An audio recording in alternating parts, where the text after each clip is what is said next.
দিনগুলিতে আপনারা জানেন যে আমরা মাননীয় মুখ্যমন্ত্রীর নির্দেশে আমরা ঘাটাল সাব ডিভিশন এবং দর্শক এলাকার প্রত্যেকটি থানা চন্দ্রকোনা, ঘাটাল, দাসপুর আশেপাশে থানা এরিয়াগুলোতে পাহাড়ি এরিয়াগুলোতে আমরা কমিউনিটি কিচেন চালানো থেকে শুরু করে ড্রাই ফুড প্যাকেট বিতরণ থেকে শুরু করে এবং মানুষকে তাদের বাড়ি বাড়ি পৌঁছে দেওয়া, তাদের সেখান থেকে প্রচার করা যে যেখানে জমা জল সেখানে নামবেন না বা ইলেকট্রিসিটি যেখানে থাকছে না তার যদি দেখা যায় সেখানে বিরত থাকবেন, এই যে সচেতনতাগুলোর জন্য আমরা এসেছি। এবং এটা দ্বিতীয় মিটিং এই সপ্তাহে, যে বিভিন্নভাবে আমরা রিভিউ নিই জিনিসগুলো যে কতটা কী হলো না হলো।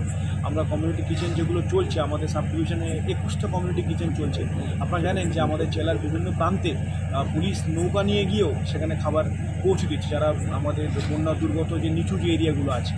এবং মাননীয় মুখ্যমন্ত্রীর নির্দেশে আমরা কিন্তু একেবারে শেষ ব্যক্তি অবধি যেখানে অ্যাফেক্টেড হচ্ছে যারা লোল্যান্ড এরিয়াতে আমরা সেখানে পৌঁছাচ্ছি এবং আমরা ত্রাণ কার্যে প্রশাসনের সাথে পুলিশ প্রশাসন কাঁধে কাঁধ মিলিয়ে সবার বন্যা যে দুর্গত তাদের যে পীড়া ব্যথা কমানো যায় সেটা আমরা পূর্ণ প্রচেষ্টা করছি। জেলা পুলিশ কি আলাদাভাবে কোনো করছে, মানে ত্রাণ? জেলা পুলিশ প্রশাসন একসাথে কাজ করছে। আমাদের পুলিশের তরফ থেকে বিভিন্ন জায়গায় আমরা নজরদারি রাখছি। সেখানে জলস্তর বৃদ্ধি থেকে শুরু করে যেখানে মানুষের গেলে সমস্যা হতে পারে, জমা জল হতে পারে বাচ্চারা সেখানে খেলতে যাচ্ছে বা মাছ ধরতে যাচ্ছে, এই যে হঠাৎ করে জমা জলে যে উৎসবটা দেখা যায় সেটা আমরা প্রতিহত করার জন্য মাইকিংয়ের ব্যবস্থা আমাদের আছে। আমরা সিভিকদের তরফ দিয়ে বিভিন্ন জায়গায় ফেসবুক, সোশ্যাল মিডিয়ার মাধ্যমে, আপনারা জানেন যে আমাদের জেলা পুলিশের সোশ্যাল মিডিয়ার মাধ্যমে প্রচার চালাচ্ছে এগুলো, যাতে তারা না যায় সেগুলোতে এবং কোনো রকম সন্দেহান জিনিস থেকে তারা বিরত থাকে।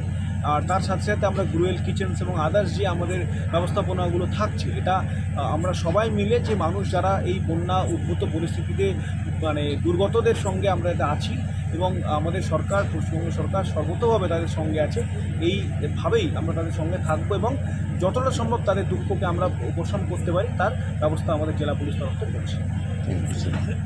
একটা জিনিস স্যার, একটা জিনিস, ঘাটালের রাস্তায় রাত্রি হলেই গরু দেখা যায়, যার কারণে গরু মানে 30-40টা গরু শুয়ে থাকে, অ্যাক্সিডেন্ট হচ্ছে, আমরাও অ্যাক্সিডেন্টে পড়েছি। আচ্ছা, এই বাস স্ট্যান্ডেই সামনে, কিন্তু দুর্ঘটনার একটা আশঙ্কা থেকে যায় গরু থেকে।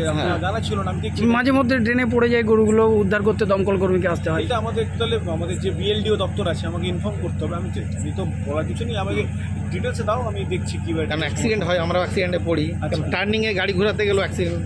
আমি দেখছি স্যার বলছি ওই স্পিড ব্রেকারগুলি যেগুলি লাগানো হয়েছিল সেগুলি সব ভেঙে গেছে। স্পিড ব্রেকার যেগুলো লাগানো হয়েছিল প্লাস্টিকগুলো সব ভেঙে গেছে। স্পিড ব্রেকার লাগালেই ভেঙে যাচ্ছে, যদি বাম্পারের ব্যবস্থা করে দেওয়া হয়। রাস্তার নিয়ম থাকে না স্যার, দাসপুরের গৌরাতে যেরকমভাবে হয় সেটা যদি সেরকম হয়, মানে ওই ইয়েতে কি বলছে, আচ্ছা আমি দেখছি ডিএসপি ট্রাফিক